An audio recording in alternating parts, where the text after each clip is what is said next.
انہاں دے وچوں کرم نوازیں دے وچوں نوازشات دے وچوں اعجازات دے وچوں خالق کے کائنات نے ایک اعجاز مصطفیٰ کو عطا فرمایا، اعجاز شفاعت شفاعت خالق کے کائنات نے قرآن کے اندر دو چیزاں دا ذکر فرمایا شفاعت کے حوالے نال۔ ارشاد فرمایا ولا تنفع الشفاعۃ عنده الا لمن اذن له۔ ارشاد فرمایا کہ اللہ تعالی دے سامنے کہندی شفاعت کوئی فائدہ نہیں سی الا مگر لمن اذن له، او انسان جب اللہ تعالی اجازت عطا فرمائے۔ قیامت علی روال خالق کے کائنات دا جلال جلال اپنے عروج سے اسی خالق کے کائنات کے سامنے کوئی انسان زبان کھولنا واسطے تیار نہ ہو۔ کفار اور یہود و نصارہ نے محبوب علیہ السلام نے بعد اللہ شریک کی عبادت کی دعوت دی۔ انہاں آکھا کہ اے جڑے سارے بت ہیں اے اللہ دی بارگاہ دے اندر سارے واسطے شفاعت کرے سن اور اللہ تعالی انہاں بتاں دی وجہ تے ساری بخشش کرے۔ خالق کی کائنات نے انہی نفی فرمائی شاپ میں ولا تنفع الشفاعۃ، انہاں دی شفاعت کا کوئی فائدہ نہیں دینا الا لمن اذن له، ہاں انہاں دی شفاعت فائدہ ضرور ہے جنہاں کو اللہ تعالی اجازت دے۔ اللہ تعالی نے قرآن میں اندر بہت ساری جگہ دے ارشاد فرمایا کہ ولا تنفع الشفاعۃ، قیامت علی دیوار شفاعت کوئی فائدہ نہیں۔ او شفاعت جڑی شفاعت فائدہ نہ دے سکتی وہ کفار اور مشرکین دے حق دے کرے، اور جڑی شفاعت دی اللہ تعالی نے اجازت عطا فرمائی جڑی نفع دے سی وہ شفاعت مسلمانوں دے۔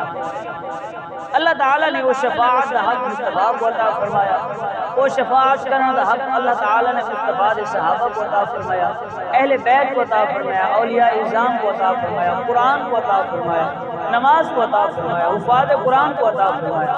یہ وہ ساری چیزیں ہیں جنہیں کو اللہ تعالی قیامت علی دی بعد شفاعت دا اذن عطا فرمائی، اجازت عطا فرمائی، اے اپنے متعلقین دی شفاعت کرے سن میں دی اللہ تعالی انہاں دی شفاعت قبول کر کے انہاں کو جنت عطا۔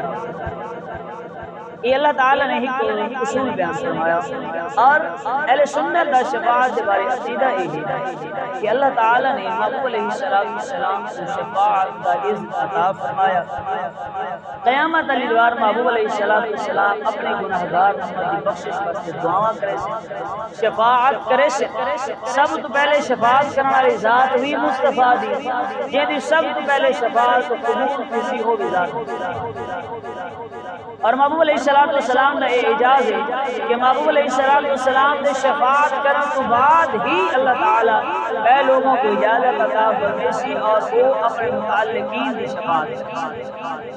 یہ شفاعت ہی کیا یہ معنی مفہوم بڑا وسیع ہے، لیکن عام اور آسان الفاظ اندر یہ شفاعت مصطفیٰ کریم صلی اللہ علیہ وسلم دی اپنے امت دے نال الفت، اپنے امت دے نال رحمت، اپنے امت دے نال محبت اور اپنے امت دے نال قرب دا ایک ذریعہ۔ محبوب علیہ السلام قیامت علی دیوار، محبوب علیہ السلام اس دنیا تے جلوہ گر تھے، پہلی دیوار تو گھن کے محبوب علیہ السلام اپنے آخری ایام تک ہر لمحہ اپنی امت دے نال پیار کریں کہ امت دی بخشش دیاں دعاواں کریں دے رہے، اور ظاہری وصال کے بعد قبر انور دے اندر مصطفیٰ کریم صلی اللہ علیہ وسلم جلوہ گر رہے اور اپنی گناہگار امت دی بخشش دیاں دعاواں کریں دے پہ۔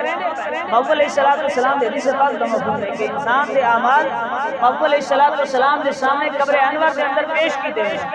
محبوب علیہ السلام نے شاہ فرمایا جنہوں نے نیک اعمال دے جہاں اللہ کا شکر ادا کرنا، جڑے ویلے اپنی امت دے نام اعمال دے گناہ دے گا اللہ تعالی دی بارگاہ دے اندر اپنے گناہگار امتیاں واسطے دعائے مغفرت۔ اور یہ سلسلہ چلتا ہے قیامت علی دیوار تک، قیامت تک یہ سلسلہ چلسی رہندا، اور قیامت علی دیوار محبوب علیہ السلام جلوہ گر تھی سن اور اپنی گناہگار امت دی بخشش کی۔